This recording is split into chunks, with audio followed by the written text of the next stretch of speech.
सुप्रिया सुळे यांनी भोरमधल्या पीडित कुटुंबियांची भेट घेतलेली आहे। महाराष्ट्र दिन साजरा करत होतो आणि दुसरीकडे अशी ही बातमी आलेली आहे। या नराधामाला फास्ट ट्रॅक कोर्टमधून तातडीने फाशी झाली पाहिजे ही आमची सगळ्यांचीच मागणी आहे। अतिशय गलिच्छ म्हणजे माणुसकीला लाजवणारी ही सगळी जी कृती आहे याच्यासाठी आपल्याला आठवत असेल एक काळ असा होता जेव्हा उद्धवजींचं सरकार होतं तेव्हा एक शक्ती कायदा आपण आणला होता। तो पासही महाराष्ट्र सरकारने एक मताने केला होता। तो दिल्लीला पाठवला पण दिल्लीला तो भारत सरकारने चर्चेलाही आणलेला नाही। त्यामुळे दुर्दैव आहे। माझी हात जोडून भारत सरकार आणि महाराष्ट्र सरकारला विनंती आहे की महिला सुरक्षिततेबद्दल याच्याबद्दल प्राधान्य, नागरिकांची सुरक्षितता हा मूलभूत अधिकार आहे। त्यातून या चिमुकलीवर जे झालेलं आहे 3-4 महत्त्वाच्या गोष्टी मी मागेही माननीय मुख्यमंत्र्याला अतिशय विनम्रपणे विनंती करते। राजकारण होत राहिलो, हा राजकारण करायची ही वेळही नाही। मी हात जोडून महाराष्ट्राच्या माननीय मुख्यमंत्र्यांना विनम्र विनंती करते की आमच्या नसरापूरला इथे एक पोलीस चौकी आहे। त्या पोलीस चौकीमध्ये पोलीस यंत्रणा अपेक्षित अशी नाही। त्याच्यानंतर पेट्रोलिंग सातत्याने आम्ही म्हणतोय महिला पोलिसांचं पेट्रोलिंग वाढवा। महाराष्ट्रामध्ये जे महिला सुरक्षितता किंवा महिला न्याय देण्यासाठी जी यंत्रणा होती त्याला आज अध्यक्ष नाही आणि मग न्याय मागण्यासाठी जायचं कुठे। पण ही बाजू असतानाही मी माननीय पोलीस यंत्रणेचे, माननीय मुख्यमंत्री, माननीय SP पुणे जिल्ह्याचे यांचे मनपूर्वक आभारी मी मानते की एक गोष्ट त्यांनी केली ही मान्य केली पाहिजे आपण की काल हे झाल्यापासून तातडीने अटक झाली आणि पोलीस यंत्रणेने साथ दिली आहे नागरिकांना।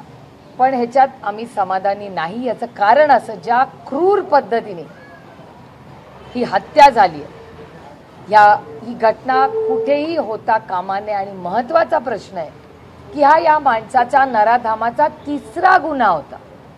मग जर 3रा गुन्हा आहे तर पहिल्या गुन्ह्यामध्ये त्याला बेल कशी मिळाली? दुसऱ्या कृती, गलिच्छ कृती केल्यावर बेल कशी मिळाली?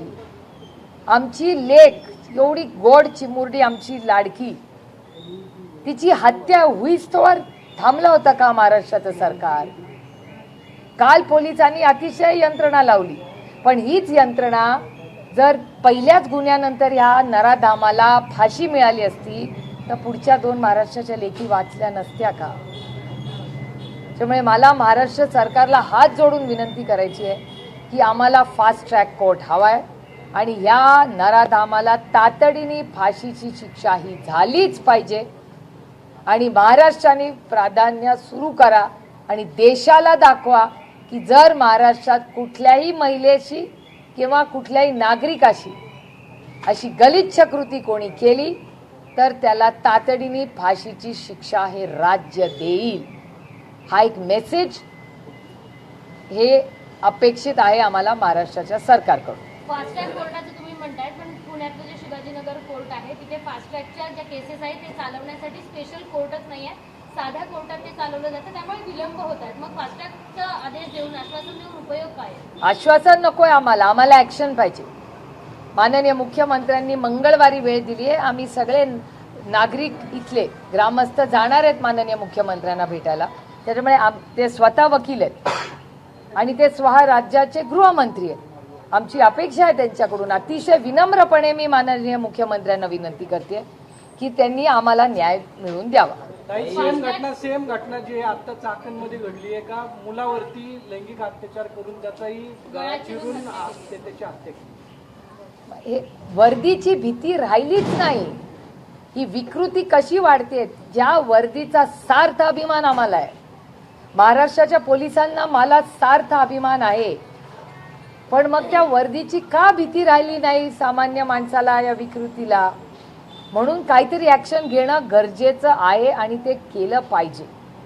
याआधी देखील अशा घटना समोर आल्या आहेत। फास्ट ट्रॅक कोर्टात चालू असं आश्वासन देतात मात्र त्याच्यानंतर काही होताना दिसत नाही। पण ह्याचा पाठपुरावा आम्ही सगळे मिळून करणार आहोत। आणि जोपर्यंत या मुलीला न्याय मिळत नाही, त्या कुटुंबाला न्याय मिळत नाही, आम्ही स्वस्थ बसणार नाही. काही खरं तर पोलीस प्रिव्हेंटिव्ह ऍक्शन घ्यायला हवं होतं, कारण 3 गुन्हे या आरोपीनं याबद्दल केले. पोलीस कुठेतरी कमी पडलेले आहेत का? नाही नाही, अर्थातच आता आम्ही माहिती घेतोय. मी एसपी नाही विचारले, एसपी माहिती घेत आहेत की आधीच्या 2 गुन्ह्यानंतर ह्याला बेल मिळालीच कशी.